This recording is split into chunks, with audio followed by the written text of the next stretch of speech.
সুপ্রিয় দর্শক আসসালামু আলাইকুম। আজকের পর্বে আমি নতুন একটা রেসিপি নিয়ে আসলাম। আজকের রেসিপি চিকেন ভেজিটেবল। আমার চিকেন ভেজিটেবল তৈরি করতে কি কি উপকরণ লাগছে আগে সেগুলো একটু বলে দিই। এখানে আছে আস্ত দারুচিনি, এলাচ, লবঙ্গ। এরপরে আছে হচ্ছে চিকেন কিমা, আমি বুকের মাংস নিয়েছি, হাড় ছাড়া।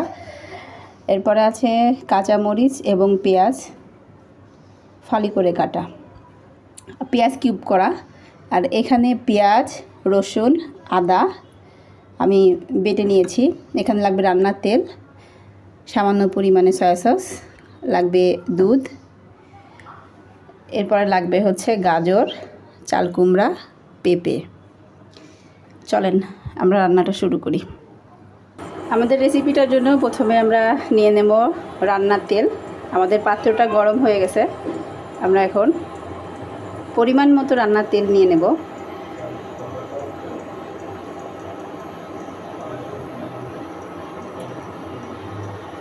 এরপরে আমরা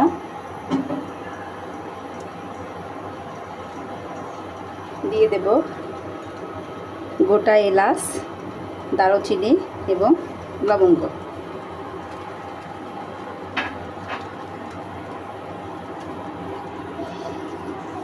আমরা এটা এখন হালকা করে একটু ভেজে নেব সুঘ্রাণটা আসার জন্য।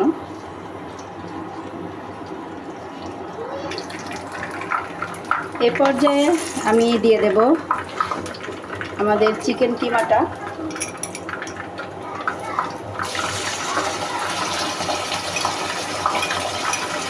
এখন চিকেন কিমাটা দিয়ে আমরা একটু নাড়াচাড়া করে নেব। একে বেশি ভাজা যাবে না, বেশি ভাজলে শক্ত হয়ে যাবে। জুসি থাকা অবস্থাতে আমরা পরবর্তীতে বাকি উপকরণগুলা দিতে থাকব।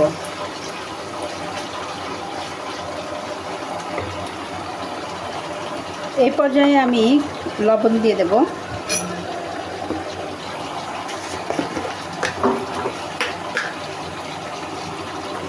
আপনাদের স্বাদ অনুযায়ী আপনারা লবণটা দিয়ে দিবেন।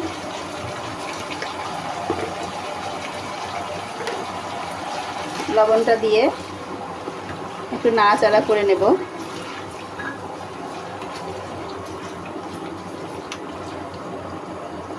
এখন দিয়ে দেব কিউব করে কাটা পেঁয়াজ এবং ফালি করে রাখা কাঁচামরিচ দিয়ে দিলাম।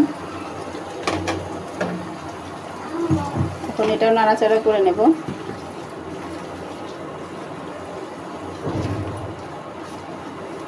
এটাকে কিছু সময় হতে দিতে হবে, সিদ্ধ হওয়ার জন্য কিছু সময়।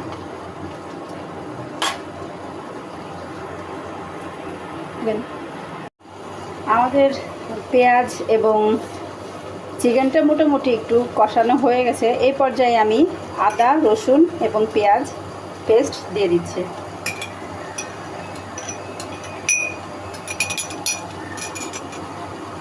এটা এখন ভালো করে মিশিয়ে নেব। এর সঙ্গে চিকেনটার সঙ্গে যেন মশলাটা ভালোভাবে কষানো হয়, এই জন্য আমরা একটু নাড়াচাড়া করে নেব। এখন দিয়ে দেব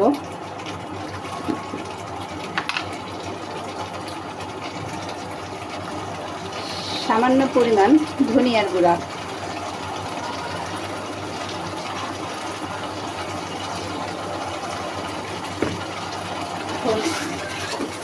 সবগুলো উপকরণ আমরা একটু নাড়াচাড়া করে মিশিয়ে নেব এবং কিছু সময় মশলাটা চিকেনের সঙ্গে কষাতে দেব। ফিরে আসছি কিছুক্ষণ পর। ভিউয়ার্স, এ পর্যায়ে আমাদের মশলাটা মোটামুটি কষানো হয়ে গেছে। এখন আমি এর সঙ্গে দিয়ে দেব পরিমাণ মতো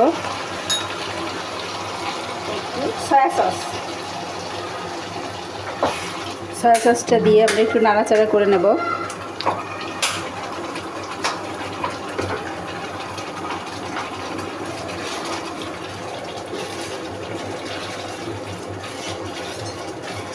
এই পর্যায়ে আমি আমার মেইন উপকরণ সবজিগুলা এর মধ্যে অ্যাড করব।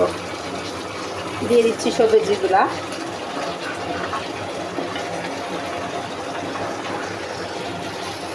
গাজর, লাউ, পেঁপে দিয়ে এখন এটা সুন্দর করে মশলার সঙ্গে মাখাতে থাকবো।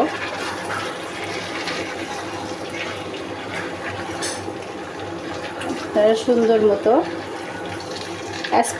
স্প্যাচুলার সাহায্যে এটা সুন্দর করে উল্টিয়ে পাল্টিয়ে মশলাটা কষাতে থাকবেন।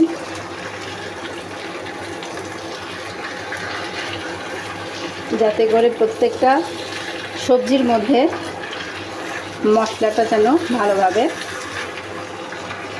যায়। এখন আমি কিছু সময়ের জন্য ঢাকা দিয়ে একে সিদ্ধ হতে দেব। ফিরে আসছি কিছুক্ষণ পর। ভিউয়ার্স, ফিরে আসলাম 2 মিনিট পর। এখন দেখে নেব আমাদের সবজিটা কোন পর্যায়ে আছে। একটু ভালো করে উল্টিয়ে পাল্টিয়ে নাড়াচাড়া করে নেব, যাতে করে সবজিটা তলানিতে লেগে না যায়। এ পর্যায়ে আমার সবজিতে হালকা পানি ছেড়েছে।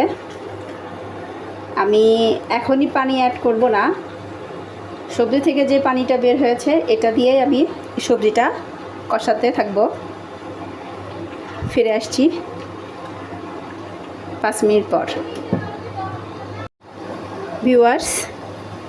ভিউয়ার্স ফিরে আসলাম 5 মিনিট পর। এখন দেখে নেব আমার সবজিটা কোন পর্যায়ে আছে। সবজিটা মোটামুটি 60% সিদ্ধ হয়ে আসছে।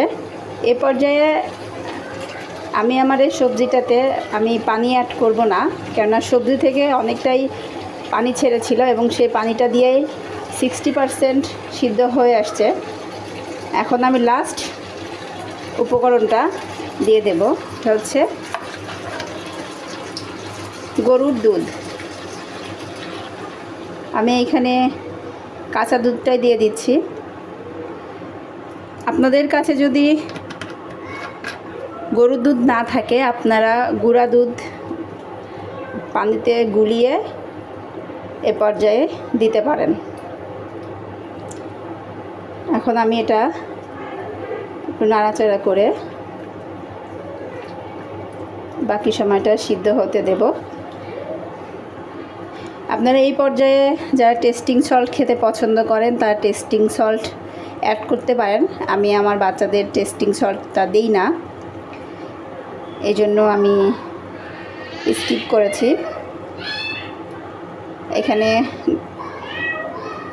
গোলমরিচ গুঁড়া করে দিতে পারেন যারা ঝাল পরিমাণে বেশি খেতে চান। আমি দিচ্ছি না, আমি শুধু কাঁচা মরিচ দিয়ে রান্না করব। এতে স্বাদের তেমন কোনো হেরফের হয় না, আমার কাছে ভালোই লাগে। আমি এভাবে রান্না করি, আপনাদের সঙ্গে শেয়ার করছি। আপনারা আপনাদের মতো করে রান্না করবেন। ফিরে আসছি বেশ কিছুক্ষণ পর। এটা মোটামুটি সিদ্ধ হয়ে আসলে আমি ফিরে আসব, সঙ্গে থাকবেন।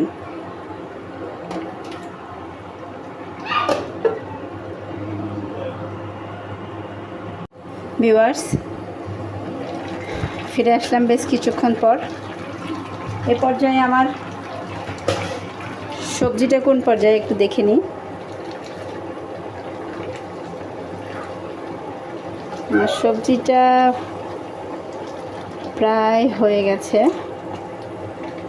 আর কিছু সময় লাগবে, তাতে আমার সবজিটা রেডি হয়ে যাবে। আমরা আর কিছু সময় ঢাকা দিয়ে ওয়েট করব। কোথাও যাবেন না, সঙ্গে থাকুন। ভিউয়ার্স, আমাদের সবজিটা অলমোস্ট ডান। আমাদের সবজিটা এই পর্যায়ে আসছে, আর এই সবজিটা একটু জুসি অবস্থায় পরিবেশন করলে এটা অনেক মজা লাগে। তো আমি এই পর্যায়ে রান্নাটা শেষ করব। আপনারা বাসায় অবশ্যই ট্রাই করবেন। এবং আমাকে জানাবেন টেস্ট করে যে এটা কেমন হয়েছে। আল্লাহ হাফেজ।